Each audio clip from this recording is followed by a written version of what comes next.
வணக்கம் ரசிக பெருமக்களே. இன்றைக்கி நம்ம பார்க்க போகுது நம்ம முன்னோர்கள், நம்ம பெரியவங்க. நீங்கள் வெளியே போயிட்டு வீட்டுக்குள்ளே வரும்போது ஏன் காலை கழுவிட்டு வீட்டுக்குள்ளே வரணும் அப்படிங்கிறத நம்மளுக்கு அவங்க சொன்னாங்க. அப்படிங்கிறத நம்ம இப்போ உங்களுக்கு விரிவாக நான் சொல்கிறேன். நம்ம முன்னோர்கள் சொன்னதை இன்றைக்கி யாருமே நம்ம ஃபாலோ பண்ணலை. அதெல்லாம் நம்ம மறந்து போயிட்டோம். அதில் அவங்க பெரிய விஷயத்தை உள்ளே அடக்கி வச்சுட்டு நம்மளுக்கு சொன்ன ஒரு விஷயம் அதுதான். என்ன விஷயம் அப்படின்னா, நம்ம ரோட்டில் எங்கேயாவது வெளியே போவோம்,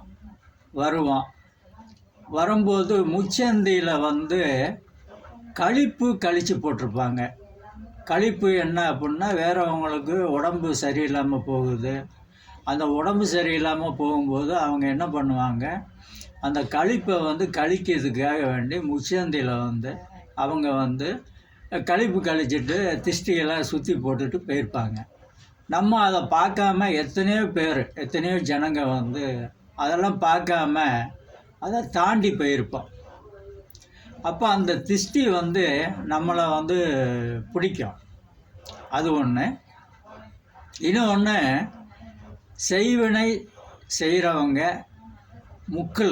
முச்சந்தியில் ஒரு 3 முக்குலையோ 4 முக்குலையோ அதை கணக்கு பண்ணி அவங்க என்ன பண்ணுவாங்க, தகடெல்லாம் இந்த செய்வினை செய்கிறவங்க, ஏதோ ஒரு மந்திரம் பண்ணுறவங்க என்ன பண்ணுவாங்க, அந்த தகடை நல்லா பூமிக்குள்ளே பூமியை தோண்டி புதைச்சிட்டு போயிடுவாங்க. அப்போ நம்ம போகும்போது வரும்போதும் நம்மளுக்கு தெரியாமலே அந்த புதைச்சி வச்ச தகடை தாண்ட வேண்டிய சூழ்நிலை வந்துடும். அப்போ அவங்களுக்கு உள்ள ஒரு கெட்ட சக்தி இருக்கும் இல்லையா, அந்த கெட்ட சக்தி நம்மளை அடிக்கும், அது நம்மளை பாதிக்கும். அப்போ அதுக்கு தான் நம்ம முன்னோர்கள் என்ன செஞ்சாங்க அப்படின்னா, இந்த எல்லா விஷயமும் அவங்களுக்கு தெரிஞ்சு தான் நம்மளுக்கு சொல்லியிருக்காங்க. அதனால் பெரியவங்க நம்மளுக்கு சொன்ன ஒரு விஷயம், நீ வீட்டுக்குள்ளே வரும்போது உன்னுடைய 2 கால்களையும் கழுவிட்டு நீ உள்ளே வா. காலை ஏன் கழுவ சொன்னாங்க அப்படின்னா, அந்த தகடை தாண்டினாலும் சரி, இல்லை முச்சந்தியில் நீங்கள் திஷ்டி கழித்து போட்டதை தாண்டினாலும் சரி, அது காலில் இருந்து தான் ஏறும் மேலே. அந்த கெட்ட சக்திகள்லாம் மனிதனை அட்டாக் பண்ணும்போது பாதத்தில் இருந்து தான் உச்சி வரைக்கும் ஏறி ஆட்டி படைக்கும். அதனால் அந்த திஷ்டி, அந்த கழிப்பெல்லாம் நீங்கள் வீட்டுக்கு முன்னாடியோ இல்லை வேறு எங்கேயோ ஒரு சைடோ அந்த தண்ணியோடு நீங்கள் கழுவி விட்ருங்க. அது தண்ணியோடு போயிடும்.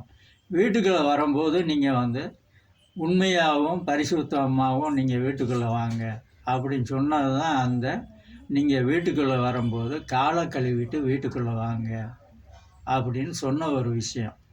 இது ரொம்ப பேருக்கு தெரியாது. ரொம்ப பேருக்கு இது ஏன் இப்படிலாம் சொன்னாங்க அப்படிங்கிறது புரியாது. இதுதான் அவங்க சொன்ன விஷயம், இதுதான்.